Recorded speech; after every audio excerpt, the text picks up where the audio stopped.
എല്ലാ പ്രിയ വിദ്യാർത്ഥികൾക്കും പുതിയൊരു വീഡിയോയിലേക്ക് സ്വാഗതം. +1 അഡ്മിഷനുമായി ബന്ധപ്പെട്ട വളരെ പ്രധാനപ്പെട്ട ചില വിവരങ്ങൾ നിങ്ങളെ അറിയിക്കാൻ വേണ്ടിയാണ് ഇപ്പോൾ ഈ ഒരു വീഡിയോ ചെയ്യുന്നത്.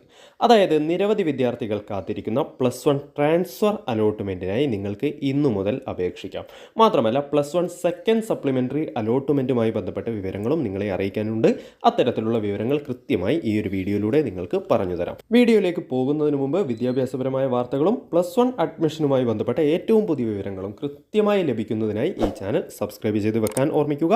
ഈ ഒരു വീഡിയോ നിങ്ങൾക്ക് ഉപകാരപ്രദമാണെങ്കിൽ മടിക്കാതെ ലൈക്ക് ചെയ്യുക, നിങ്ങളുടെ സുഹൃത്തുക്കളിലേക്ക് കൂടെ ഷെയർ ചെയ്ത് കൊടുക്കാൻ ഓർമ്മിക്കുക. മാത്രമല്ല ഈ ഒരു വീഡിയോ നമ്മുടെ മെയിൻ ചാനലിൽ ചെയ്തു കഴിഞ്ഞാൽ നിങ്ങൾക്ക് നോട്ടിഫിക്കേഷൻ ലഭിക്കില്ല എന്നുള്ളത് കൊണ്ടാണ് ഈ ഒരു ചാനലിലൂടെ ഈ ഒരു വീഡിയോ ചെയ്യുന്നത്. അതുകൊണ്ട് തന്നെ പരമാവധി വിദ്യാർത്ഥികളിലേക്ക് വീഡിയോ ഷെയർ ചെയ്ത് കൊടുത്ത് അവരെ കൂടെ ഈ ഒരു കാര്യം അറിയിക്കുക. അപ്പോൾ ട്രാൻസ്ഫറുമായി ബന്ധപ്പെട്ട ഒഫീഷ്യൽ നോട്ടിഫിക്കേഷൻ നിങ്ങൾക്കിപ്പോൾ സ്ക്രീനിൽ കാണാം. അതായത് +1 ട്രാൻസ്ഫർ അലോട്ട്മെൻറ്റിനായി മെറിറ്റ് കോട്ടയിൽ പ്രവേശനം നേടിയ വിദ്യാർത്ഥികൾക്ക് ഇന്നു മുതൽ ഓൺലൈനായി അപേക്ഷിക്കാം. എന്നാൽ ഇത്തരത്തിൽ അപേക്ഷിക്കുന്ന സമയത്ത് നിങ്ങൾ ശ്രദ്ധിക്കേണ്ട ചില കാര്യങ്ങളുണ്ട്.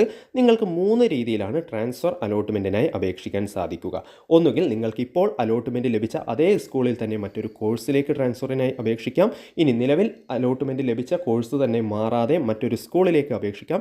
ഇനി സ്കൂളും കോഴ്സും ഒരുമിച്ച് മാറുന്നതിന് വേണ്ടിയും അപേക്ഷിക്കാം. എന്നാൽ നിങ്ങൾക്ക് ഈ ഒരു നോട്ടിഫിക്കേഷനിൽ കാണാം, ഒന്നാം ഓപ്ഷനിൽ പ്രവേശനം നേടിയ വിദ്യാർത്ഥികൾക്കും sports quota, community quota, management കോട്ട, അൺഎയ്ഡഡ് കോട്ടകളിൽ പ്രവേശനം നേടിയവർക്കും സ്കൂൾ കോമ്പിനേഷൻ ട്രാൻസ്ഫറിന് അപേക്ഷിക്കാൻ അർഹതയുണ്ടാവില്ല. ആ കാര്യം കൃത്യമായി നോട്ടിഫിക്കേഷനിൽ പറഞ്ഞിട്ടുണ്ട്. ഇനി ട്രാൻസ്ഫറിനായി അപേക്ഷിക്കുമ്പോൾ വിദ്യാർത്ഥികൾ ശ്രദ്ധിക്കേണ്ട കാര്യം, നിങ്ങൾ ട്രാൻസ്ഫറിനായി അപേക്ഷിച്ചു, ട്രാൻസ്ഫർ ലഭിച്ചു കഴിഞ്ഞാൽ നിർബന്ധമായും ആ ഒരു സ്കൂളിലേക്ക് മാറേണ്ടി വരും. ആ ഒരു കാര്യവും നോട്ടിഫിക്കേഷനിൽ കൃത്യമായി പറഞ്ഞിട്ടുണ്ട്. അതുകൊണ്ട് തന്നെ ട്രാൻസ്ഫറിനായി നിങ്ങൾ നൽകുന്ന ഓപ്ഷനുകൾ നിങ്ങൾ ലഭിച്ചാൽ നിർബന്ധമായും മാറും എന്ന് ഉറപ്പുള്ള ഓപ്ഷനുകൾ മാത്രമായിരിക്കണം. ആ ഒരു കാര്യം കൂടെ ഓർമ്മിക്കുക. ഇനി നിങ്ങൾ ആഗ്രഹിക്കുന്ന സ്കൂളിൽ നിലവിലുള്ള വേക്കൻസി ലിസ്റ്റ് പ്രകാരം ഒഴിവില്ല എങ്കിലും നിങ്ങൾക്ക് ആ ഒരു സ്കൂളിൽ അപേക്ഷിക്കാം. അതിൽ യാതൊരു കുഴപ്പവും ഇല്ല.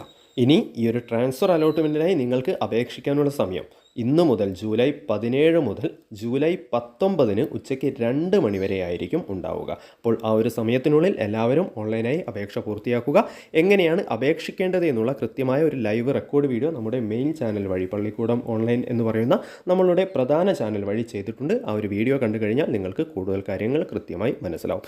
ഇനി ട്രാൻസ്ഫർ അലോട്ട്മെൻറ്റിന് ശേഷം സെക്കൻഡ് സപ്ലിമെൻ്ററി അലോട്ട്മെൻറ്റിനായി വേക്കൻസി ലിസ്റ്റ് ജൂലൈ 22 ഉച്ചയ്ക്ക് 1 മണിക്ക് പ്രസിദ്ധീകരിക്കുന്നതാണ് എന്നുള്ള ഒരു വിവരവും ഈ ഒരു ഒഫീഷ്യൽ നോട്ടിഫിക്കേഷനിൽ നൽകിയിട്ടുണ്ട്. അപ്പോൾ സെക്കൻഡ് സപ്ലിമെൻ്ററി അലോട്ട്മെൻറ്റിനെ കാത്തിരിക്കുന്ന വിദ്യാർത്ഥികൾ ഈ ഒരു കാര്യം മനസ്സിലാക്കുക. ഇനി ട്രാൻസ്ഫർ അലോട്ട്മെൻറ്റിൻ്റെ റിസൾട്ട് പ്രഖ്യാപിക്കുമ്പോഴും സെക്കൻഡ് സപ്ലിമെൻ്ററി അലോട്ട്മെൻറ്റിൻ്റെ അപേക്ഷ തുടങ്ങുമ്പോഴുമെല്ലാം ആ കാര്യങ്ങൾ കൃത്യമായി നിങ്ങളെ ഒന്നുകിൽ ഈ ഒരു ചാനലിലൂടെ അല്ലെങ്കിൽ നമ്മുടെ പ്രധാന ചാനൽ വഴി അറിയിച്ചു തരും.